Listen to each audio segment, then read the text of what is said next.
Hello, all you beautiful people out there, and welcome to Saturday Livestream, where I make fun of the Bible. But first, we need to get the comment of the week. So just hang on, and I'll get to it.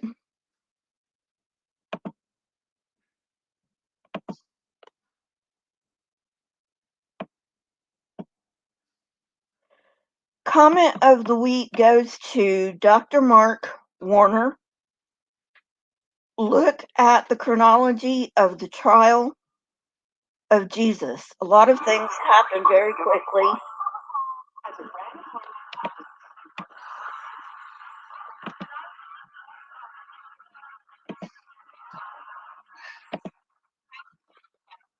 Hang on. Sorry about that, guys. This idiot computer is giving me problems. So anyway, look at the chronology of the trial of Jesus. A lot of things happen very quickly. He gets arrested at 6 in the evening. They improvise the trial before the Sanhedrin on a feast day, which is unlikely, overnight. Then there's all that stuff before Pilate. And in Luke, Jesus is even whisked off to see Herod.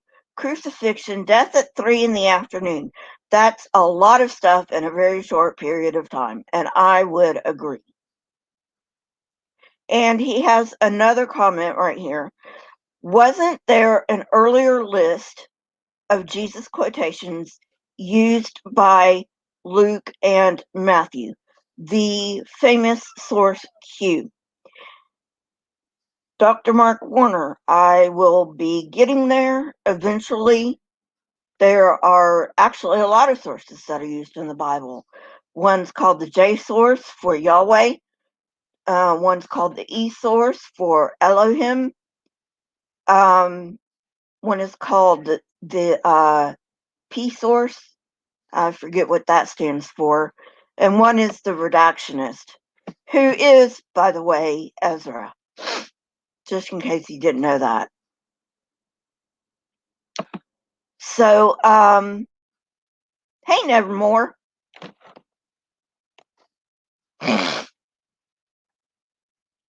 Sorry about that. So then we have Today in History.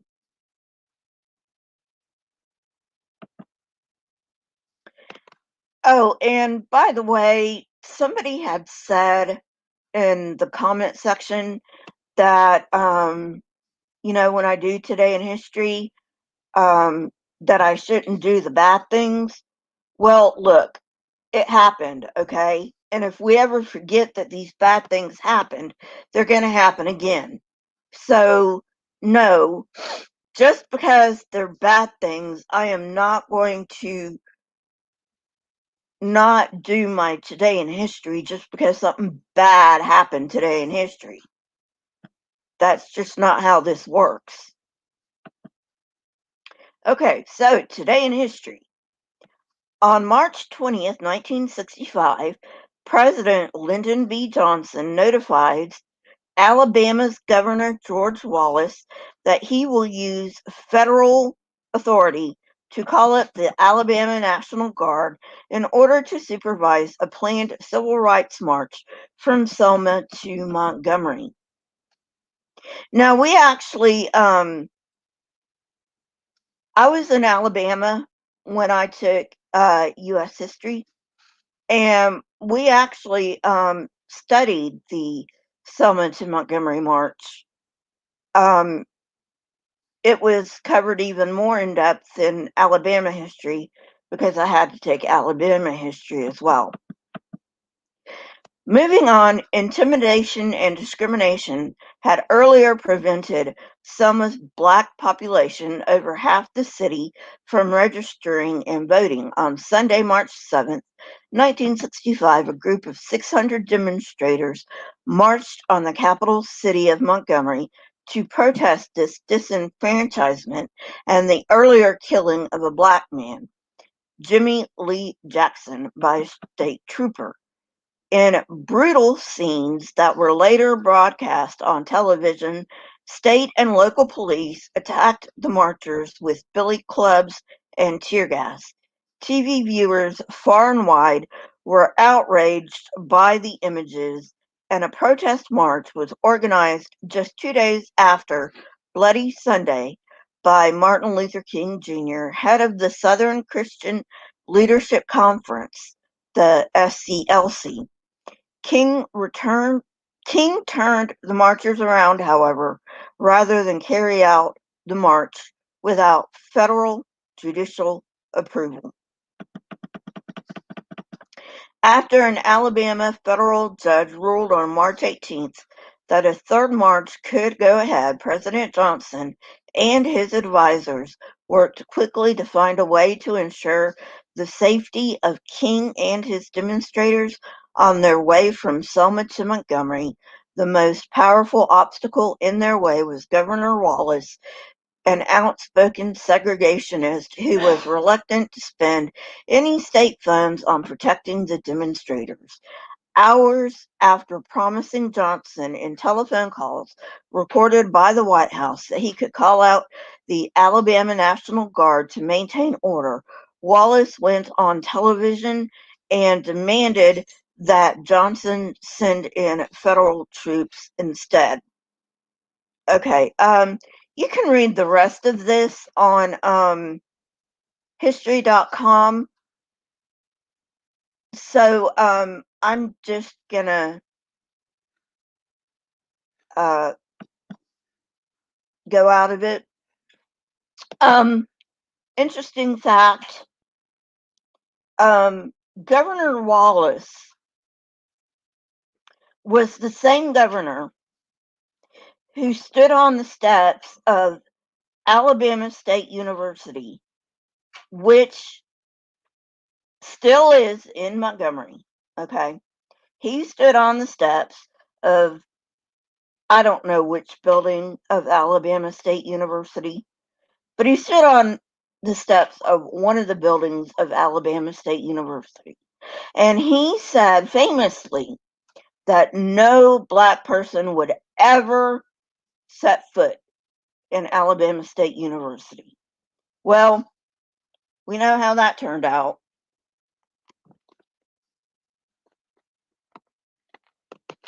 All right, so now for the main event, making fun of the Bible.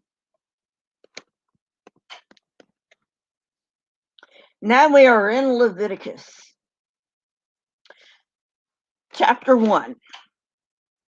The Lord called to Moses and spoke to him from the tent of meeting.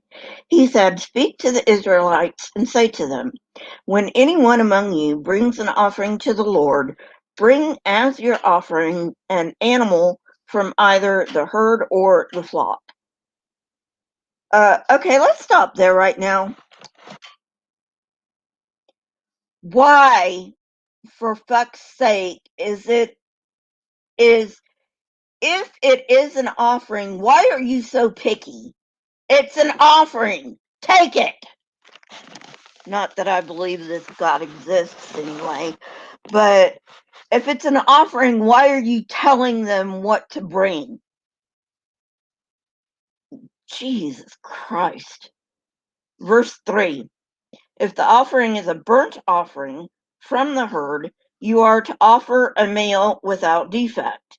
You must present it at the entrance to the tent of meeting so that it will be acceptable to the Lord. You are to lay your hand on the head of the burnt offering, and it will be accepted on your behalf to make atonement for you.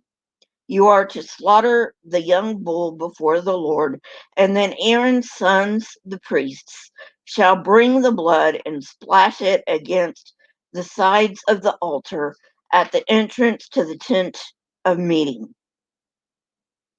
People, this is blood magic. It was used an awful lot in the Middle East at that time. And it's still used in religions like voodoo. It's still used, you know, but it is blood magic.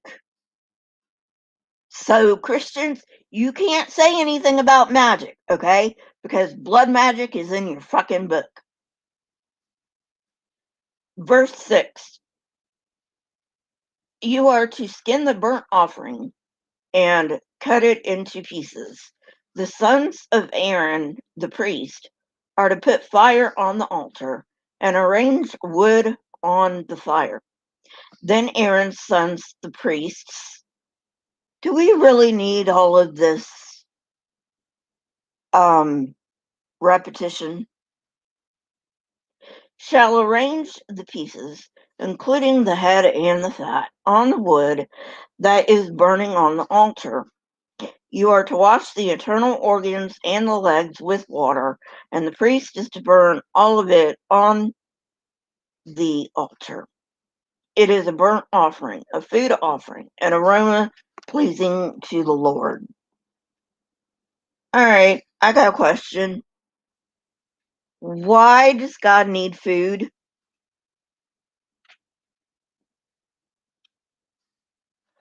Verse 10. Oh, before I get to that, and why is burning shit a pleasing aroma to him? Verse 10. If the offering is a burnt offering from the flock, from either the sheep or the goats, you are to offer a male without defect. Yes, people, this is very misogynistic. I mean, even the animals get the misogyny.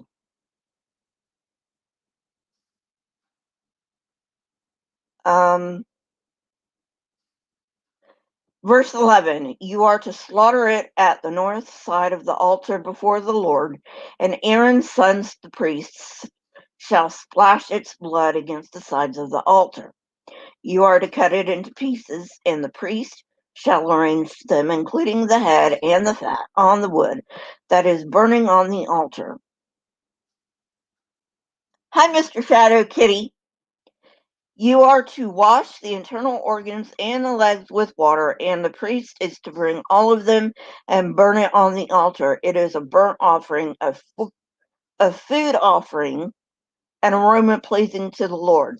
No, I did not repeat those verses. They are actually repeated in this book.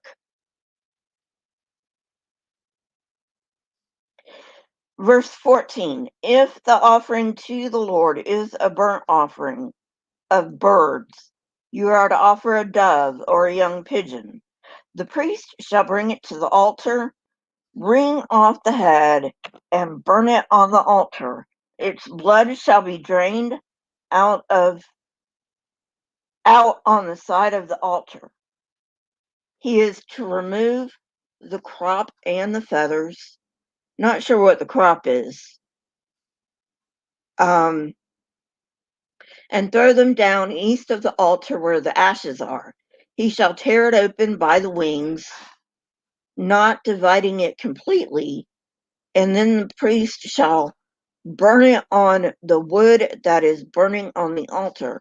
It is a burnt offering, a food offering, an aroma pleasing to the Lord. Again, why is God so pleased with burning shit?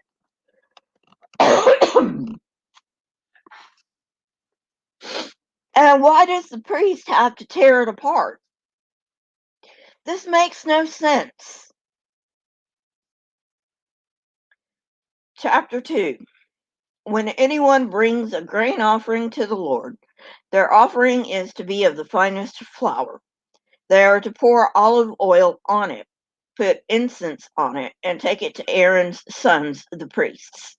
The priests shall take a handful of the flour and oil, together with all the incense, and burn this as a memorial portion on the altar, a food offering, an aroma pleasing to the Lord. I am not repeating this stuff, guys. It's actually written here in the Bible. The rest of the grain offering belongs to Aaron and his sons. It is a most holy part of the food offerings presented to the Lord.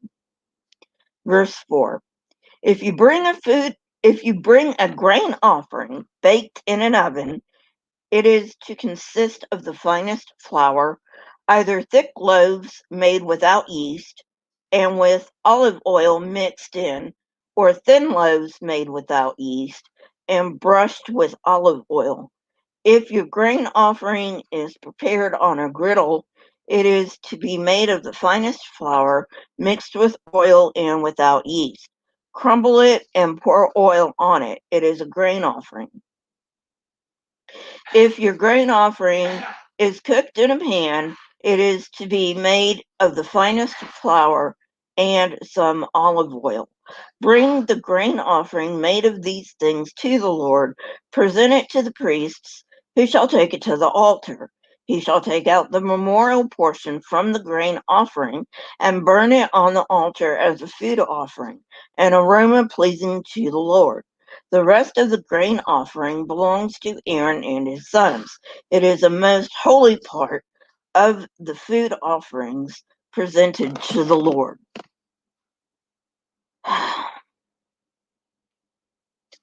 I'm getting so sick and tired of this book repeating itself over and over again. It could just be, if you took everything that it's repeating, and it doesn't need to be repeated because it's already been there, if you took everything that's being repeated that doesn't need to be there, it would be so much easier.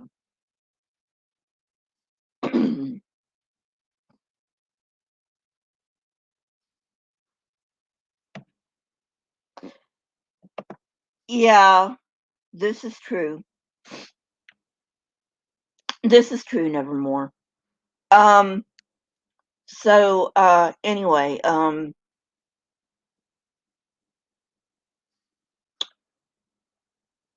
verse 8, bring the grain offering made of these things to the Lord. Present it to the priest, who shall take it to the altar. He shall take out the memorial portion from the grain offering and burn it on the altar as a food offering, an aroma pleasing to the Lord. The rest of the grain offering belongs to Aaron and his sons. It is a most holy part of the food offerings presented to the Lord. Every grain offering you bring to the Lord must be made without yeast, for ye are not to burn any yeast or honey in a food offering presented to the Lord. You may bring them to the Lord as an offering of the first fruits, but they are not to be offered on the altar as a pleasing aroma. Okay, so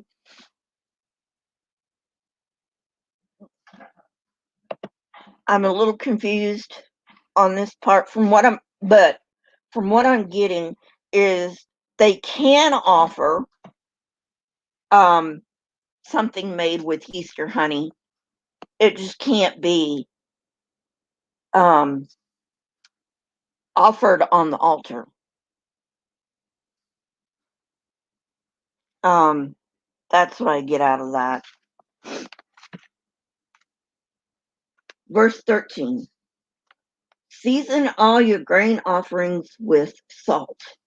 Do not leave the salt of the covenant of your God out of your grain offerings. Add salt to all your offerings. Gee, God, do you bitch much?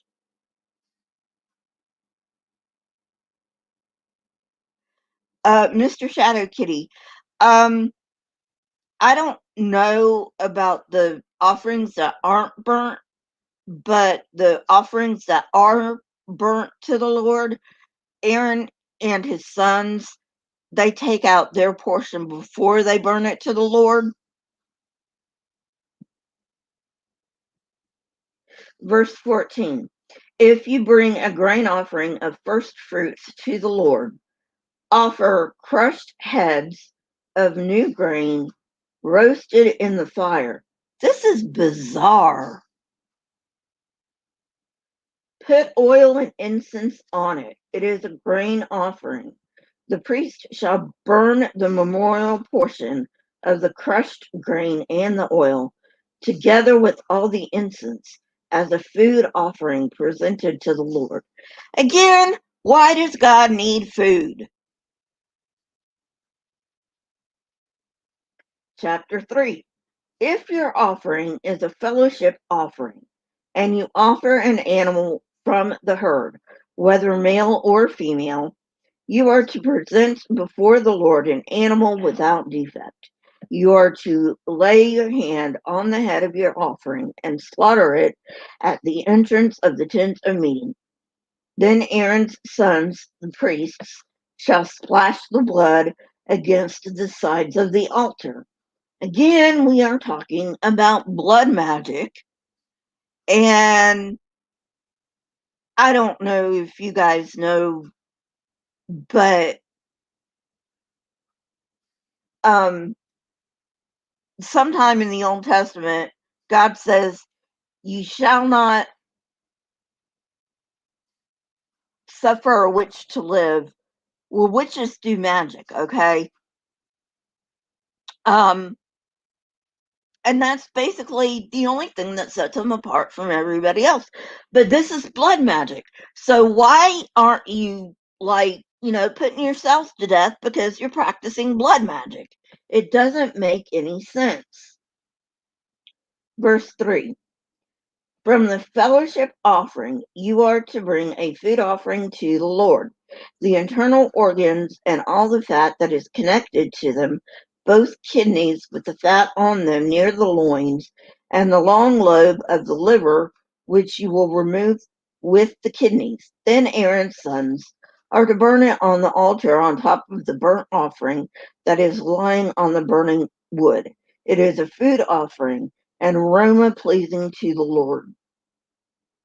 If you offer an animal from the flock as a fellowship offering to the Lord, you are to offer a male or a female without defect. If you offer a lamb, you are to present it before the Lord, lay your hands on its head, and slaughter it in front of the tent of meeting. Then Aaron's sons shall splash its blood against the sides of the altar. From the fellowship offering, you are to bring a food offering to the Lord. Again, why does God need food? Exactly, Nevermore.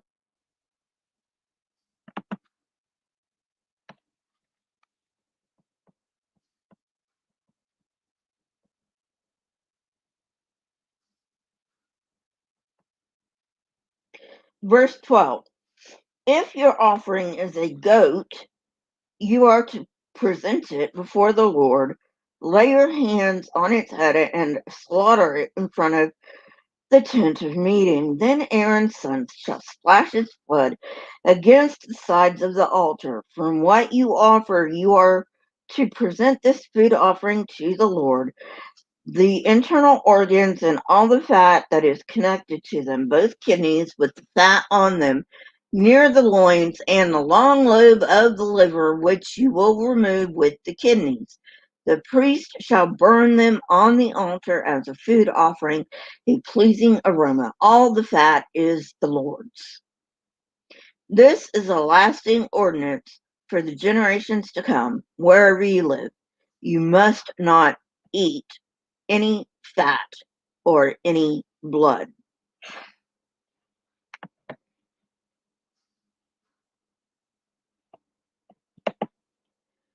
Okay, yeah. By the way, this "you must not eat any fat or any blood" is where the Jehovah's Witnesses get the ban on blood transfusions from. But why on earth would God ban a blood transfusion, which could save lives, okay? Which could save lives, when that's not even what he's talking. It wasn't even invented back then. Blood transfusions didn't come around until well after this was written. You know? So anyway, chapter 4. The Lord said to Moses, say to the Israelites, when anyone sins unintentionally and does what is forbidden in any of the Lord's commands, if the anointed priest sins, bringing guilt on the people, he must bring to the Lord a young bull without defect as a sin offering for the sin committed. Okay. God contradicts himself because later on he says nobody suffers for the sin of anybody else. Okay? That's what he says. But here he says if the priest sins, he brings sins on the people. So which one is it, God? Make up your goddamn mind. Verse 4. He is to present the bull at the entrance to the tent of meeting before the Lord. He is to lay his hand on its head and slaughter it there before the Lord. Then the anointed priest shall take some of the bull's blood and carry it into the tent of meeting. He is to dip his fingers into the blood and sprinkle some of it 7 times before the Lord in front of the curtain of the sanctuary. The priest shall then put some of the blood on the horns of the altar of fragrant incense that is before the Lord in the tent of meeting. The rest of the bull's blood he shall pour out at the base of the altar of burnt offering at the entrance to the tent of meeting. He shall remove all the fat from the bull of the sin offering, all the fat that is connected to the internal organs, both kidneys with the fat on them near the loins, and the long lobe of the liver, which he will remove with the kidneys, just as the fat is removed from the ox sacrificed as a fellowship offering. Then the priest shall burn them on the altar of burnt offering. But the hide of the bull and all of its flesh, as well as the head and legs, the internal organs and the intestines, that is, all the rest of the bull, he must take outside the camp to a place ceremonially clean where the ashes are thrown and burn it there in a wood fire on the ash heap. I just gotta ask, why is God so picky? It's an offering, God damn it.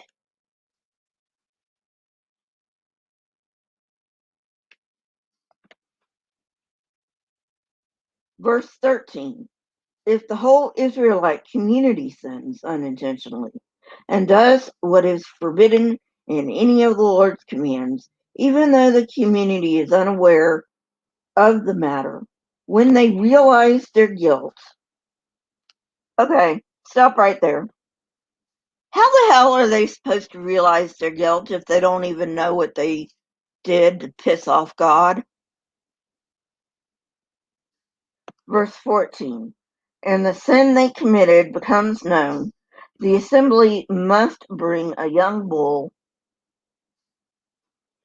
as sin offering and present it before the tent of meeting. The elders of the community are to lay their hands on the bull's head before the Lord, and the bull shall be slaughtered before the Lord. Then the anointed priest is to take some of the bull's blood into the tent of meeting. He shall dip his fingers into the blood and sprinkle it before the Lord 7 times in front of the curtain. He is to put some of the blood on the horns of the altar that is before the Lord in the tent of meeting. The rest of the blood he shall pour out at the base of the altar of the burnt offering at the entrance of the tent of meeting. He shall remove all fat from it and burn it on the altar, and do this with the bull, just as he did with the bull for the sin offering. In this way, the priest will make atonement for the community, and they will be forgiven. Then he shall take the bull outside the camp and burn it as he burnt the first bull. This is the sin offering for the community. When a leader sins unintentionally and does what is forbidden in any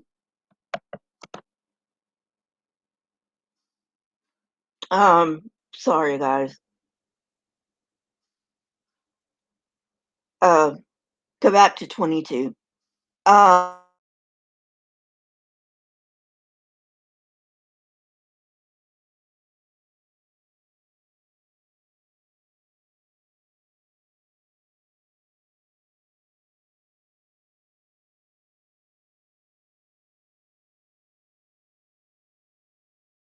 without defect.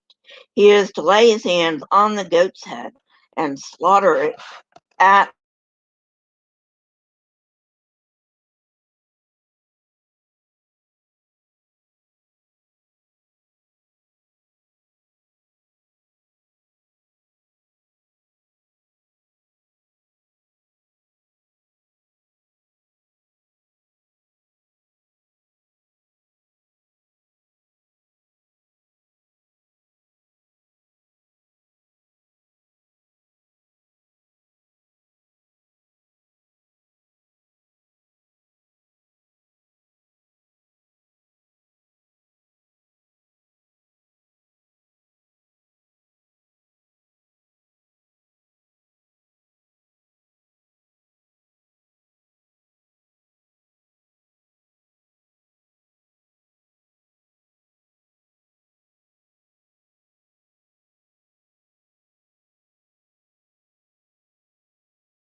Oh shit, I'm sorry, guys.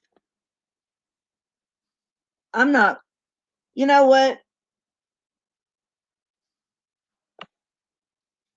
This is just,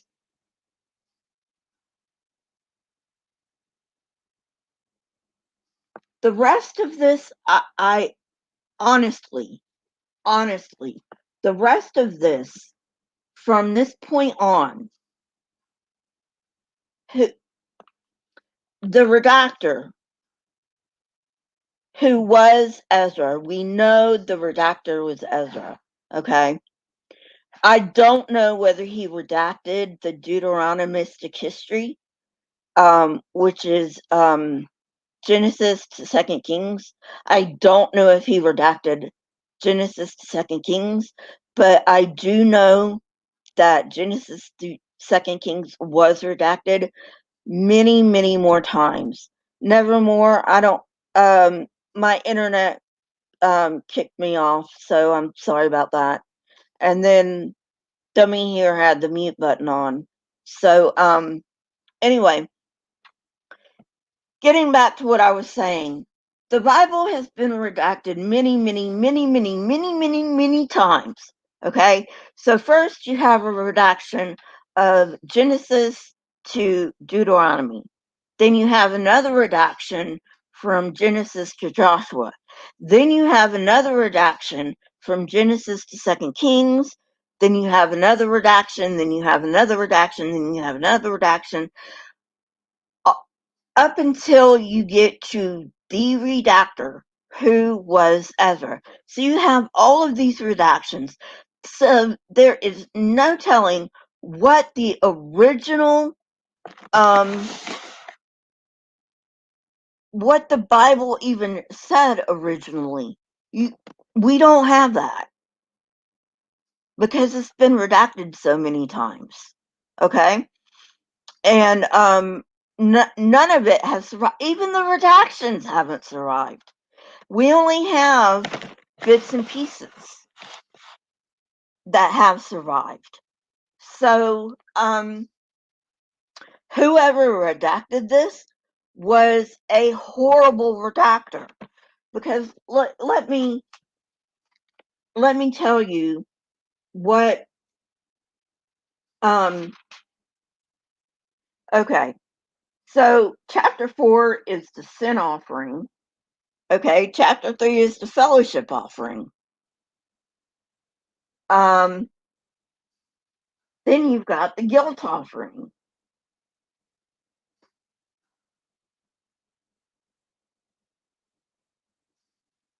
which I guess is the same as the sin offering, because verse 14 in chapter 5 says, "The Lord said to Moses, when anyone is unfaithful to the Lord by sinning unintentionally in regard to any of the holy things, they are to bring the Lord as a penalty a ram of the flock without defect." So, I mean, this is just repeating. It's repeating stuff. Okay? And then you've got the burnt offering again in chapter 6. Then you have the grain offering again in chapter 6. Then you have the sin offering again in chapter 6. Then you have the grain offering again in chapter 6. Then you have the sin offering again in chapter 6.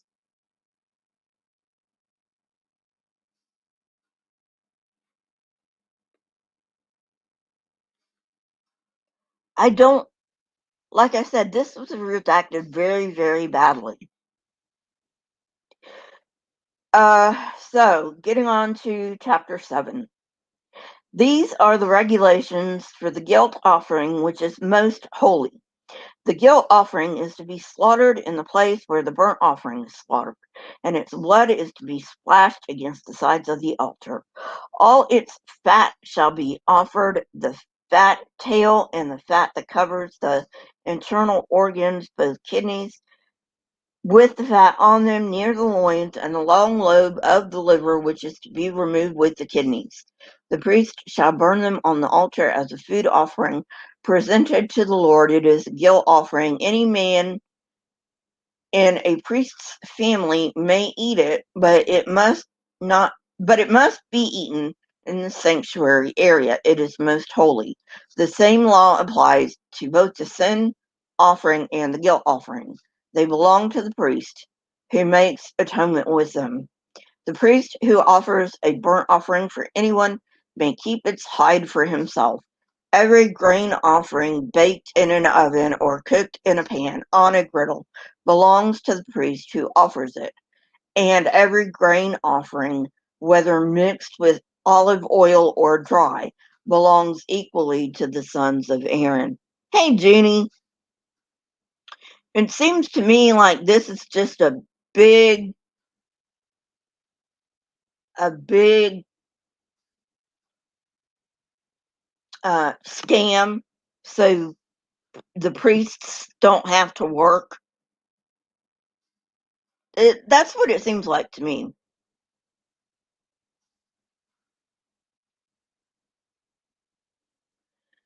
Um. Anyway,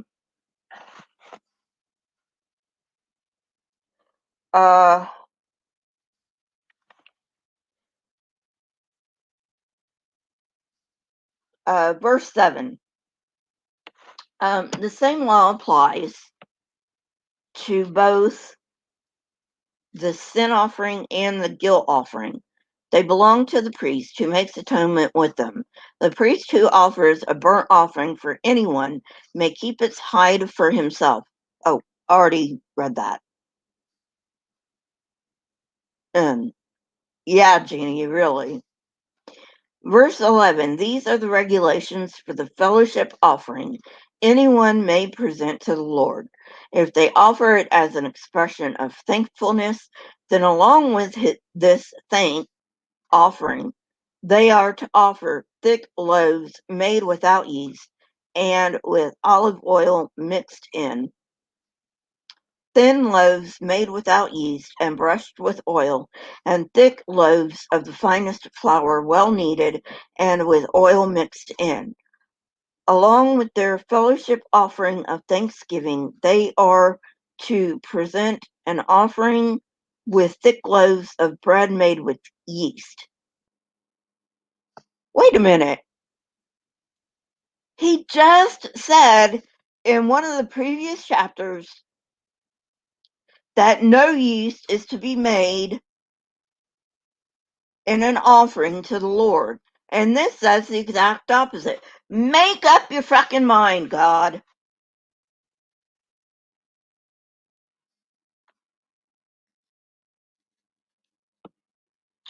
All right.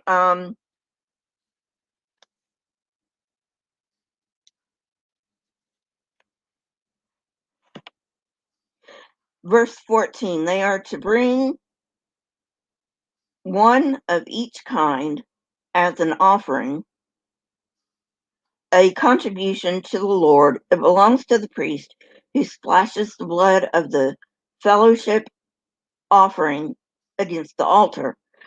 The meat of their fellowship offering of thanksgiving must be eaten on the day it is offered. They must leave none of it till morning. If, however, their offering is the result of a vow or is a free will offering, the sacrifice shall be eaten on the day they offer it, but anything left over may be eaten on the next day. Any meat of the sacrifice left over till the third day must be burned up. If any meat of the fellowship offering is eaten on the third day, the one who offered it will not be accepted. It will not be reckoned to their credit, for it has become impure. The person who eats any of it will be held responsible. Again, why is he so picky?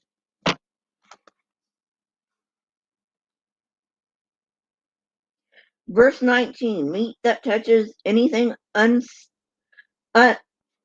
excuse me.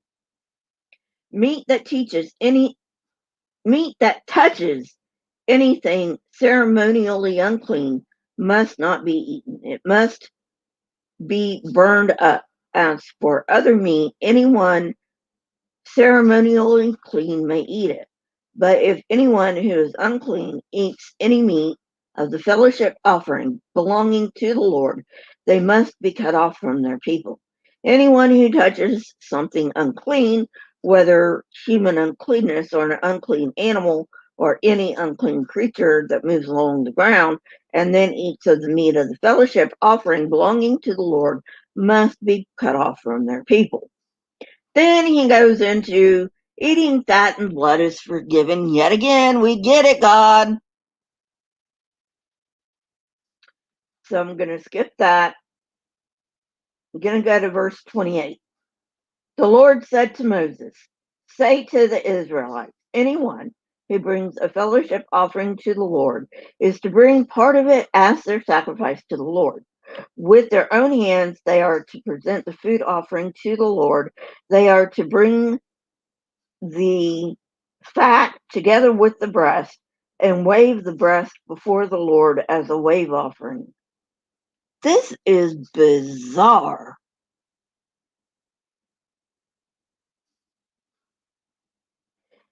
The priest shall burn the fat on the altar, but the breast belongs to Aaron and his sons. You are to give the right thigh of your fellowship offerings to the priest as a contribution. The son of Aaron who offers the blood of the fat, the son of Aaron who offers the blood and the fat of the fellowship offering shall have the right thigh as his share. From the fellowship offerings of the Israelites I have taken the breast that is waved and the thigh that is presented, and have given them to Aaron the priest and his sons as their perpetual share from the Israelites. This is the portion of the food offerings presented to the Lord that were allotted to Aaron and his sons on the day they were presented to serve the Lord as priests. On the day they were anointed, the Lord commanded that the Israelites give this to them as their perpetual share for the generations to come.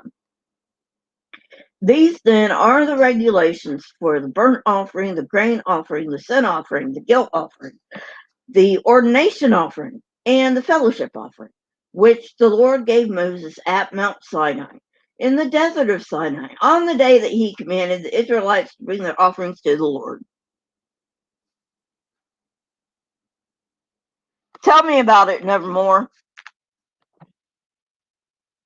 I mean, come on, God. They're giving an offering to you. An offering means just that, an offering. They are offering it to you of their free goddamn will. Hey, Ox.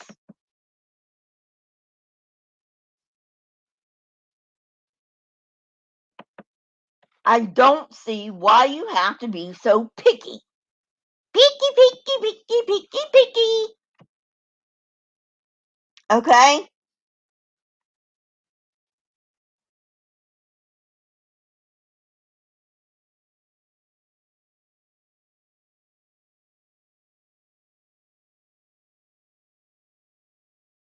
Later.